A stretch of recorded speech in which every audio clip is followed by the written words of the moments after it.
그거를 같이 좀 콤비로 가져가시면 진짜 거의 완벽한 커리큘럼. 저는 이제 관리만 하는 것은 조금 별로인 것 같고. 안녕하세요, 김 원장입니다. 오늘은 우리 아이에게 맞는 영어 학원을 한번 같이 찾아볼 텐데요.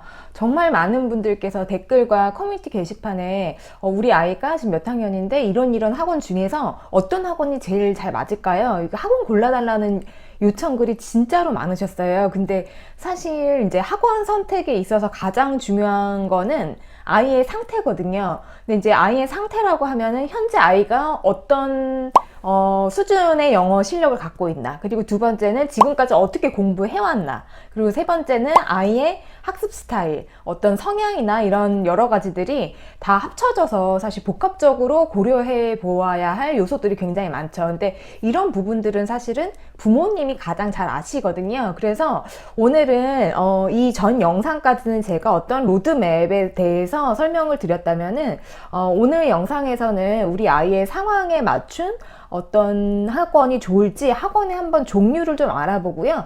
그 중에서 들으시면서 우리 아이는 이런 성향이고 지금 현재 상태가 이러니까 어떤 류의 학원이 맞겠다 한번 골라보시라고 이런 내용을 좀 준비를 해봤는데요. 같이 한번 영어 학원을 찾아보도록 하겠습니다.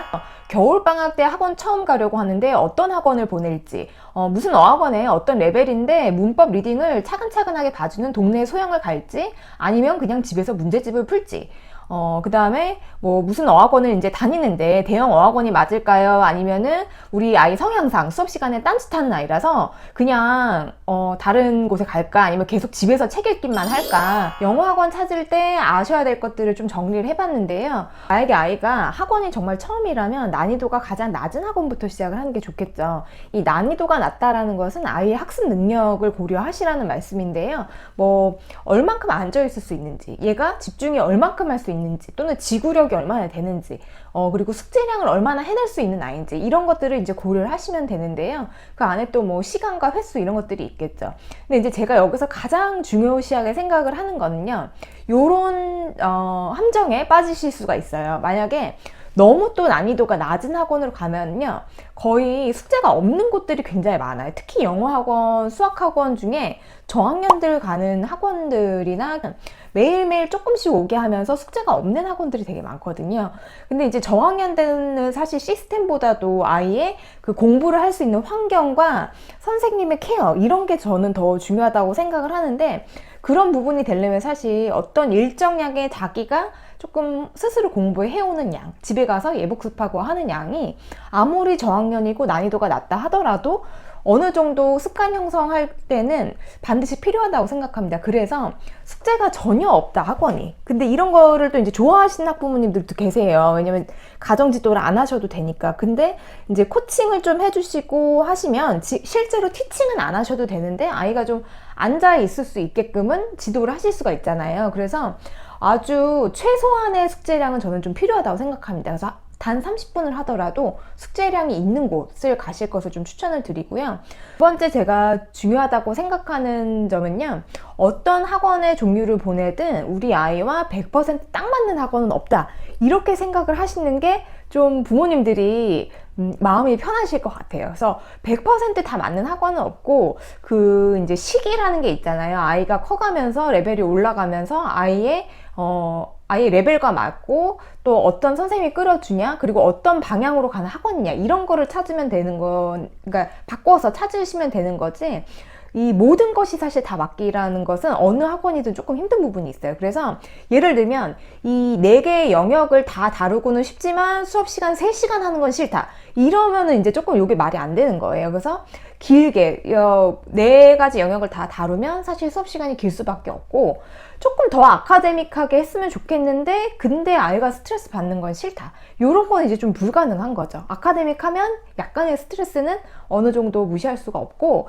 있을 수밖에 없는 일이고, 사실 이게 스트레스를 받아들여서 그렇지 아이들의 내성이란 것은, 스트레스 내성도는 우리의, 그러니까 부모들의 상상 초월이에요. 그래서 얘네들은 정말 그 훈련하기에 또 달려 있거든요. 그래서 좀 그런 것들의 걱정과 염려를 조금 내려두셔야지 학원을 찾으실 수가 있을 것 같아요. 그래서 중요한 것은 아이의 특성을 파악해서 그 중에 가장 맞는 학원을 찾아낸다, 이렇게 생각을 하시면 될 것 같습니다. 세 번째도 굉장히 중요한데요. 아이가 저학년일수록 시스템보다는 교습자를 보셔야 돼요. 그러니까 사람을 보셔야 돼요. 그래서 그 교습자 선생님의 마인드나 아니면 그 관리하는 어떤 성향, 그러니까 이게 아이들도 성향이 있듯이 저희 어른들도 사람의 성향이란 게 있잖아요. 그러니까 저도 강사 선생님들 이렇게 보면은 이 강사 선생님은 저 반에 맞겠고 이 강사 선생님은 또 저런 반에 맞겠고 이런 게 좀 있거든요.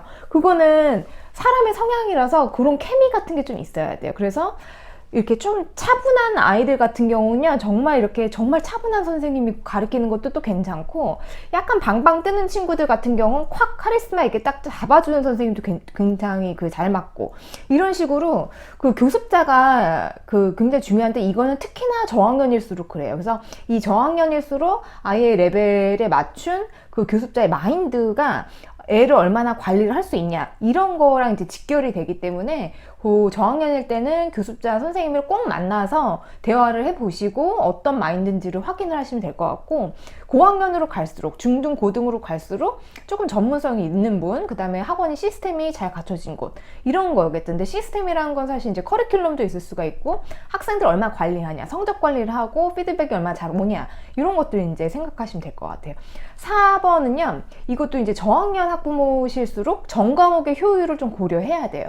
이게 중고등 학부모로 가시면 이미 너무 정보가 많으시고 잘 아셔서 제가 말씀드릴 필요가 없을 정도로 전략적으로 많이 이제 어프로치를 딱 잡고 가시는데, 근데 저는 개인적으로 이 저학년 친구들이 그 예체능 학원 가는 거가 사실 아이들 정서상 그리고 이제 멘탈 관리상 굉장히 좋다고 생각을 해요. 그래서 정신 건강을 위해서라도 아이들은 사실 체육이나 태권도 뭐 이런 데를 많이 가서 저희 아이들도 이렇게 에너지 발산하고 오고 이러면 훨씬 더 차분하게 또 공부도 하고 이게 잘 돌아가는 느낌이 나거든요. 그래서 그 이제 예체능 하는 거에 적극 찬성인데, 이제 중요한 거는 그 중심 학원을 어디다 둘 것인지, 배치를 어떻게 할 것인지, 이런 게 이제 중요한데, 보통의 저희 학원뿐만이 아니라 보통의 약간 학원의 룰 같은 게 조금 있어요. 그래서 약간 공식 같은 게 뭐냐면은, 초등학생들은 영어를 짧게 많이 가는 걸 선호를 하고 그게 또 효과가 있어요. 그래서 영어를 뭐 월수금 짧게 3시간 반씩 3번, 또는 뭐 월수목금 가는 아이들도 있는데 그럴 경우 이제 1시간씩 4번 이런 식으로 가고,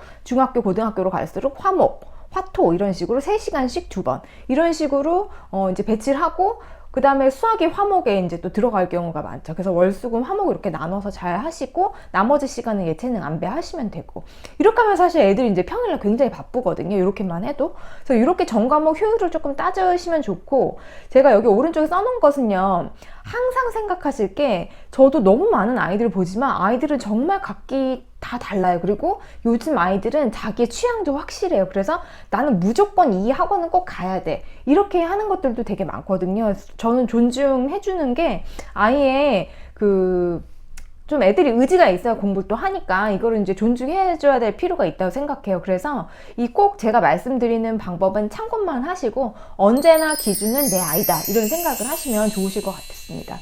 이 두 번째 별 되게 중요한데요. 저학년일수록 최소 1년은 그 학원을 보낸다라는 마인드로 학원을 정성 들여서 찾으셔야 돼요.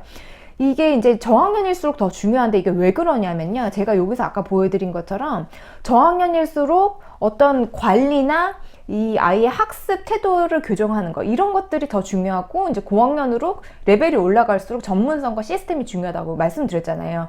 그렇기 때문에 이거는 습관 형성이라는 것은 그 짧은 시간 안에 할 수 있는 것들이 아니에요. 그러니까 굉장히 장기간의 노력과 헌신, 이런 것들이 들어가야 되기 때문에, 사실 그 교습자와 선생님과 아이가 케미가 맞으면 그거를 형성하기까지는 최소한의, 그러니까 진짜로 뭔가 아웃풋이 조금 나기 시작하는 것들이 저는 6개월째라고 생각을 하거든요. 그래서 그 6개월째 이상부터 효과가 난다고 생각을 했을 때, 이게 아이가 조금 약간의 고비들 이런 게 왔을 때 너무 학원을 자주 바꿔주시면 이게 형성되려다 말고 막 이런 꼴이 돼요. 그래서 항상 그 아이는 다시 처음부터 시작하고 또 하고, 처음부터 시작하고 짧게 또 하고, 이런 느낌이기 때문에 이게 약간 습관 형성이나 이 공부 태도를 잡아주는 데는 조금 비효율적일 수 있다, 이렇게 생각을 합니다. 지금부터는 오늘의 하이라이트인데요. 영어학원의 종류에 대해서 좀 알아보겠습니다. 첫 번째는요, 교습소라는 곳이 있어요. 많은 분들이 이 형태에 대해서 잘 모르시는데요. 교육청에서 제시하는 학원법상 1인만 교습을 할 수 있는 곳이에요. 그러니까 이게 왜 그러냐면, 이게 이제 평수 기준으로 있어요. 학원의 면적, 평수에 따라서 몇 평 이상은 뭐 보습학원으로 분류를 하고 몇 평 이하는 교습소로 이제 분류를 하는데, 이 교습소의 법은 뭐냐면요, 1인 교습 형태예요. 그래서 그 원장 선생님 혼자만 수업을 할 수 있는 곳이에요. 강사 채용이 안 되는 곳. 그렇기 때문에 원장 선생님이 수업을 하시겠죠. 그러면 이런 건 교습소 형태는 누가 많이 교습을 하실까요? 어학원에서 수업을 하시다가 실력이 있으신 젊은 선생님이 나오셔서 조금 운영비를 덜 들이는 형태로 나와서 차린 경우가 교습소가 굉장히 많아요. 또는 공부방, 아파트에서 하는 공부방을 운영하시다가 밖으로 나오셔서 교습소 형태로 작게 시작하시는 분들, 이런 분들이 많으셔서 뭐 실력이 굉장히 출중하신 분도 있고, 공부방 같은 거는 사실 어린아이들을 많이 케어하시는 형태로 좀 운영을 많이 하시는 경향이 있잖아요. 그렇기 때문에 실력과 케어 면에서 좀 장점이 있습니다. 그래서 산만하거나 아이가 초등 중저학년이거나 또는 아이의 최상위권이 있거나 이런 경우가 교습소랑 잘 맞는 경우가 있어요. 그 교습소를 이렇게 볼 때 보통 원장 직강 이렇게 많이 써 있거든요. 그게 이제 그런 이유인데, 그래서 아이가 조금 산만하거나 초등 중저학년이거나 학원을 아예 처음 가본다거나 뭐 그다음에 학습 태도가 아예 안 들어 있다거나 또는 아예 최상위권이거나 이런 친구들은 원장 직강 수업하면 굉장히 좋겠죠. 그래서 케어를 많이 받거나 아니면 실력이 이 출중한 아이를 조금 더 소규모로 그룹 과외처럼 운영을 하시면서 실력을 확 끌어올려 주시거나 이런 식의 이제 수업을 보통들 하시거든요. 그래서 교습소가 또 찾아보시면 동네에 교습소가 굉장히 많아요. 그래서 이런 것들을 이제 상담을 해보시고 고르시면 되는데, 이 교습소에 하나의 단점이 있습니다.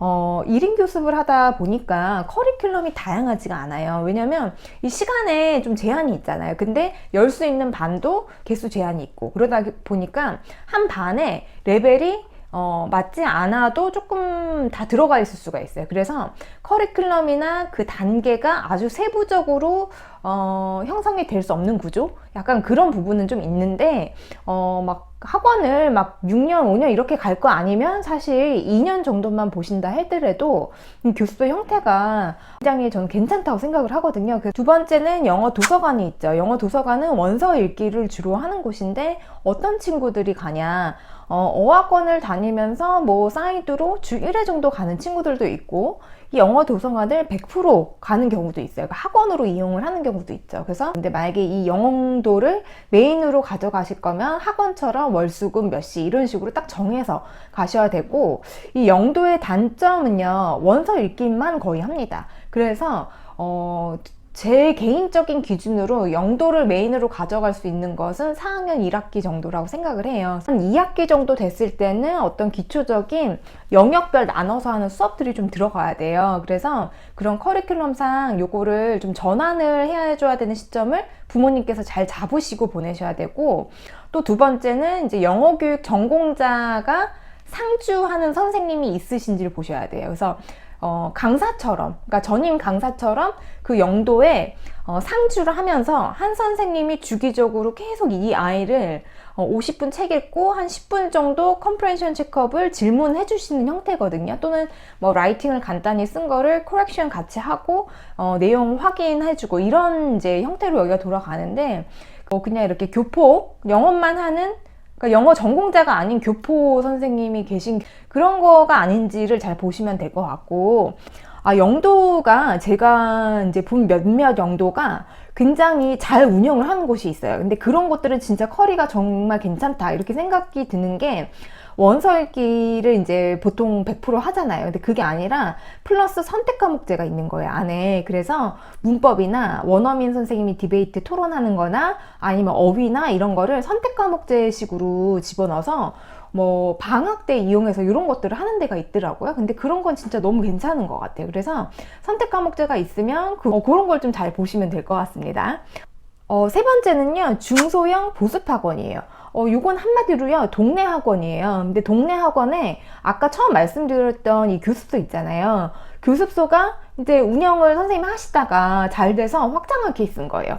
그래서 이 교습소가 뭐 확장한 케이스도 있고, 뭐 처음부터 중소형 보습학원으로 했을 경우도 있고요. 근데 이제 그런 류의 학원이라고 보시면 되는데, 이 원장 중심으로 운영이 됩니다. 이게 무슨 말이냐면은 원장 선생님과 강사 선생님이 동시에 수업하는 구조예요. 근데 혹시 원장 선생님이 그냥 관리만 하시는 곳이 또 있거든요. 근데 원장 선생님이 사실 그 고등학생들이나 중등부까지 수업을 조금 하시는 곳이 좀 이렇게 관리 면에서 수업이 어떻게 돌아가는지 아이들이 어떻게 되는지 확인을 하는 면에서는 사실 수업을 좀 해야 되거든요. 그래서 원장이랑 강사랑 같이 동시에 수업을 하는 구조인데 보통 이런 경우가 이제 굉장히 괜찮은 곳이 많고 초등부터 고등 1학년까지 보통들 하세요. 그래서 초등부터 고등 1학년까지를 초등부는 약간 어학원식의 수업, 그 다음에 이제 중학교부터 갈 때 내신 수업. 반드시 확인하셔야 될 거는 고등부가 있는지 확인을 하셔야 돼요. 보통 이런 학원들이 이제 초, 중등부가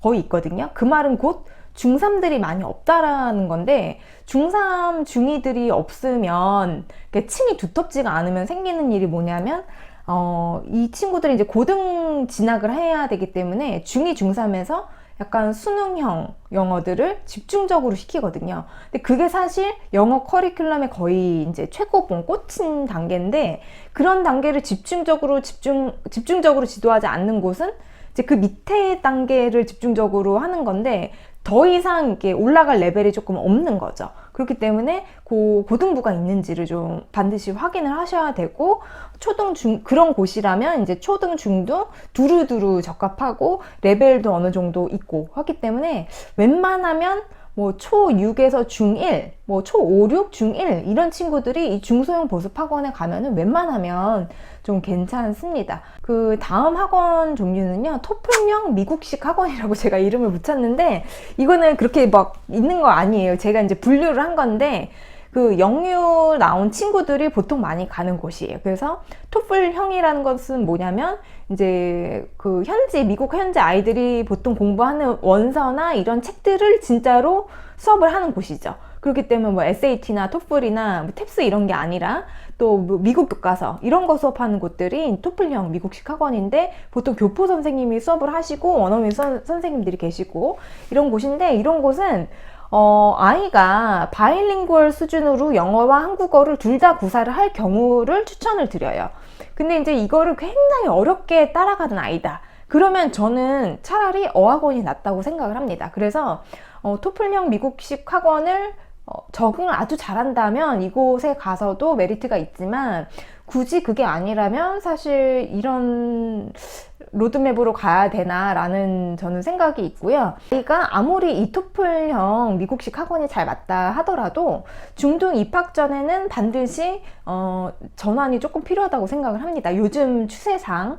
그래서 이 시점을 잘 파악하셔서 좀 전환하실 것을 추천드리고요. 이 전환이라는 것은 약간의 중고등 그 입시, 수능, 내신 이런 거를 이제 대비하는 학원들로 하는 곳이, 이런 곳도 그런 것을 같이 대비를 하죠. 그렇지만 이제 강점이 아니기 때문에 그런 곳이 더 강점인 곳으로 옮기시는 게 좀 나으실 것 같고요. 그 다음에 이제 대형 어학원이죠. 대형 어학원은 뭐 부모님들이 더 잘 아실 것 같은데, 프랜차이즈고 보통 강사 자질이 이제 평균은 된다라고 생각을 하고요. 이 중에서도 담임 선생님이 굉장히 중요합니다. 이 담임 선생님, 저도 어학원에서 오래 티칭을 했거든요. 근데 어떤 담임 선생님, 학교랑 똑같아요. 담임 선생님을 잘 만나야지 그 아이가 어떤 상태인지, 어떤 과목을 어려워하고 얘가 문법이 되는지, 다 잘하는데 이것만 못한다든지 이런 거를 빨빨 캐치해서 조치를 취해 주시기 때문에 이 담임 선생님이 굉장히 중요해서 잘 보셔야 될 것 같고, 무슨 어학원이라고 해서 그 어학원이 다 좋은 게 아니에요. 그 어학원 하면은 거기서 정해진 커리큘럼은 있어요. 근데 그 커리큘럼을, 이것도 사람이 하는 일이라 어떻게 또 운영을 하냐도 되게 많이 다르거든요. 그래서 제가 있는 지역도 그렇고, 제가 어학원에서 근무했을 때도 그렇고, 어떤 지점은 그 원장 선생님께서 마인드가 굉장히 관리를 많이 하시는 분이어서 대형 프랜차이즈인데도 불구하고 뭐 안 되는 애들 다 불러다가 막 보충시키고 막 이런 지점도 있고요. 또 어떤 경우는 이제 뭐 진짜 너무 메가급으로 너무 사이즈가 커서 관리가 진짜 안 되는 것도 있고, 이런 식으로 그 무슨 어학원이다 해서 다 뭐 좋은 건 아니에요. 그러니까 무슨 어학원 이꼴 그 커리를 말하는 거지, 관리가 어떻게 되고 있나, 운영이 그 내부적으로 어떻게 되고 있나, 이거는 뭐 어머님들께서 이제 정보를 많이 공유를 하시잖아요. 그런 걸 좀 통해서 알아보셔야 되는 부분이 있고, 장점으로 말씀드릴 것 같으면 4대 영역을 골고루 하면서 아주 커리큘럼이 체계적으로 잘 짜여 있죠. 그렇기 때문에 저는 상위권이라면 그냥 어학원을 좀 추천을 드려요. 특히나 초 4, 5, 6 이때는 그냥 상위권이면 레벨 테스트를 봐서 상위권 반이 나온다 그러면 저는 어학원은 정말로 그 많은 도움이 된다고 생각을 해요. 그래서 이렇게 선택만 잘 하시면 어학원이 괜찮고, 단점은 다 아시다시피 이제 한 반에 많은 인원이 들어갈 수가 있어요. 그래서 어떤 데는 제가 알기로 막 20명까지도 하고 그럴 경우가 있죠. 그럴 경우에 우리 아이가 성향이 뭐 조금 누가 관리를 안 해주면은 안 된다든지 뭐 이런 식으로 그걸 좀 보셔서, 그 프랜차이즈 그 대형 어학원들이 종류가 우리가 아는 게 한 5가지 정도 있잖아요. 그러면은 그 5가지의 그 성향이 조금 각 레벨별 학년별로 적합한 그 학원들이 있어요. 예를 들면 저학년이면 책 수업을 베이스로 하는 어학원이 있고, 중학년이면 책 수업도 아니고 너무 입시도 아니고 그런 거에 이제 짬뽕으로 이렇게 섞어놓은 커리큘럼을 가진 어학원도 있고, 아니면 아예 완전 입시 형태로 가는, 막 문법과 리딩, 어휘 이거를 진짜 강화시켜서 가는 어학원이 있고, 이런 식으로 각 레벨에 해당하는 또 강점이 있는 어학원이 따로 있어요. 그러니까 그런 거를 좀 선택 시에 좀 유의해서 보시면 될 것 같습니다. 그 이제 제일 아이가 자라면서 고학년으로 가면은 그 내신학원이란 곳에 많이 가시죠. 이거는 한국식 학원, 이제 제가 이름을 붙인 거예요. 그래서 이 내신을 집중적으로 하는 학원이 있는데, 그런 학원들도 이제 동네 보습 학원도 아까 보여드린 것처럼 그런 학원도 있고, 이 내신도 되게 큰 어학원처럼 그렇게 하는 곳도 있어요. 그래서 그 중등 1학년부터 고3까지 이렇게 하는데, 재수생까지 그런 학원들이 이제 있긴 한데, 그 강점은 각 학교별로 그 정보가 굉장히 빠삭하고, 그 다음에 기출문제 분석, 자료 이런 거가 진짜 빵빵한 학원들이 또 있어요. 그리고 그 학교에 맞춘 조금 이제 기출문제를 가지고 지도를 하는 노하우가 있고, 그리고 또 굉장히 학원에 오래 계신 조금 노련한 선생님들이 이제 많은 학원들이거든요. 그래서 이런 데를 이제 아이가 중학교 1학년 이상이거나 또는 영어 기초가 되게 없는데 아예 한국식 영어라도 빡세게 해서 과목으로 그냥 딱 접근해서 점수를 따겠다, 이런 친구들도 사실 이 내신 학원이 잘 맞습니다. 오히려 그런 친구들은 어학원 가는 거는 시간을 조금 돌아서 가는 느낌이 있고요. 제가 만약에 이제 중1 아이가 있는데 그 아이가 영어를 하나도 안 했다, 정말로 막 단어부터 외워야 되고 주어 동사 개념부터 잡아야 된다, 그러면 내신 학원을 가라고 좀 추천을 드리고 싶고요. 이런 데는 보통은 평달, 그러니까 그 내신 시험이 없는 달을 저희가 평달이라고 부르거든요. 이 평달 같은 경우는 수능 수업을 해요. 그래서 뭐 리딩을 집중으로 문법, 어휘 이런 수업을 하고, 내신 달에는 이제 내신만 막 드립하는 거예요. 그래서 내신 달은 보통은 한 달에서 3주를 잡거든요. 그래서 기본이 3주고 조금 길게 한다 그러면 이제 4주, 한 달을 하고, 그 다음에 시험 직전에 직전 보강이라고 해서 시험 전날 이제 총정리하는 수업을 하거든요. 그래서 그런 수업을 하는 곳들이 이런 내신 학원이에요. 그래서 학교 점수를 위해서 간다 하면은 이제 이런 내신 학원이고, 두루두루 평생 써먹는 영어의 기초까지 닦는다 하면은, 그리고 이제 초등학생이다 그러면 뭐 어학원이나 동네 보습학원 이런 데 이제 가시면 되는 거예요. 좀 복습을 해드리면요, 오늘 6가지 이렇게 학원의 종류를 알아봤어요. 교습소, 영어 도서관, 중소형 보습, 그 다음에 토플식 미국학원, 대형 어학원, 내신학원, 이렇게 이제 6가지 종류로, 이거 종류로 벗어나는 거는 없을 것 같아요. 학원 종류는 없을 것 같고, 과외 이런 거 말고는 없거든요. 그래서 요 6가지 제가 설명드린 것 중에서 아이의 학년, 그 다음에 지금까지 공부해온 히스토리, 아이가 학습을 어떻게 하는지 아이의 상태 이런 거를 고려를 하셔서 학원을 고르시면 될 것 같고요. 제가 마지막으로 주의해야 할 형태를 좀 말씀드릴게요. 주의해야 할 형태는 이런 곳은 진짜 저는 양심이 없는 곳이라고 생각을 하는데, 이게 자기주도 학습이라는 이름을 내걸고 10분을 지도를 하고 50분을 자습을 시키는 경우가 있어요.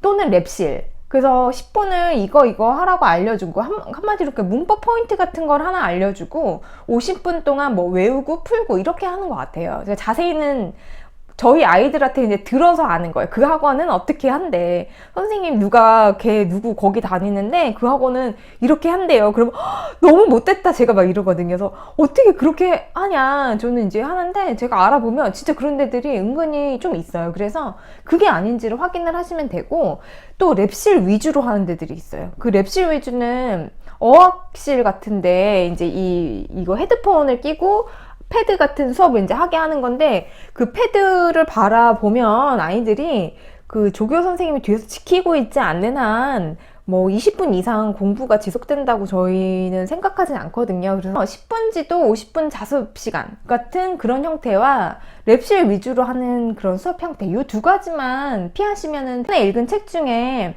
좀 마음에 와닿는 구절이 있었는데요. 이거는 학원 찾는 요령에도 이제 맞지만 사실 부모님들께서 아이들 학습 로드맵을 정하실 때 도움이 많이 되실 것 같아서 가져와 봤는데요. 책은 The One Thing이라는 책이에요. 이거는 복잡한 세상을 이기는 단순함의 힘, 한 가지에 집중하라, 이런 것에 관한 책인데, 이 안에 뭐라고 써있냐면, 의지력은 인간이 지닌 정신능력의 위대함을 찬양하는 방식으로 널리 알려져 있다. 하지만 의지력이 강한 힘을 발휘하려면 그 이상의 것이 필요하다.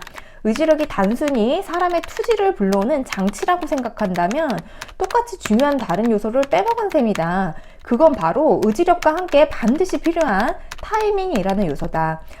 이거를 제가 소개해 드리는 이유는요, 아이의 상황과 어머니가 공부를 시키고자 하는 그 의지력, 이런 것들이 사실 이제 바탕이라고 한다면, 이 타이밍이라는 것은 이제 좋은 선생님도 만나야 되고, 좋은 학원도 만나야 되고, 또 여러 가지 또 운 같은 게 이제 작용을 사실 합니다. 그래서 꼭 한 번에, 한 방에 뭔가 딱 맞아 떨어지는 것은 우리가 살면서 그렇게 많이 있는 일은 아니잖아요. 안 맞을 수도 있고, 학원이 아이랑 공부법이 안 맞을 수도 있고, 선생님이랑 안 맞을 수도 있고 하는데, 이 타이밍이란 게 사실 있으니 어떻게 보면 운이죠. 그래서 그 운을 찾기 위해서는 사실 많은 노력과 또 경험들이 필요한 것 같아요. 그래서 그런 부분에서 이제 무너지시지 마시고 좀 많은 트라이를 생각보다 많은 부모님들이 하세요. 그래서 우리 아이에게 꼭 맞는 학원을 찾아내고자 트라이를 굉장히 생각보다 많이들 하세요. 그래서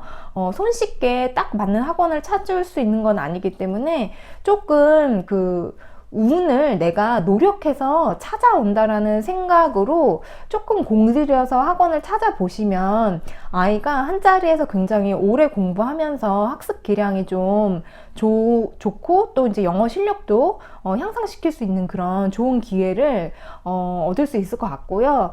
저도 이제 영어를 직업으로 이렇게 생활을 하다 보니까 생각보다 이 영어의 중요성에 대해서 사실 저는 너무 생활이 됐기 때문에 많이 잊고 살지만, 생각해보면 영어는 정말로 평생 동안 내가 써먹을 수 있는 자산인 것 같습니다. 우리 아이에게 평생 써먹을 수 있는 자산을 만들어 주신다 생각하시면 이 학원을 찾는 노력도 그거에 비하면 사실 못해 줄 게 없는 거잖아요. 그런 생각을 가지시고 조금 정성 들여서 찾아보시면 분명히 아주 알맞는 곳을 찾으실 수 있고, 제 영상이 그렇게 찾으시는데 좀 도움이 되셨으면 합니다. 감사합니다.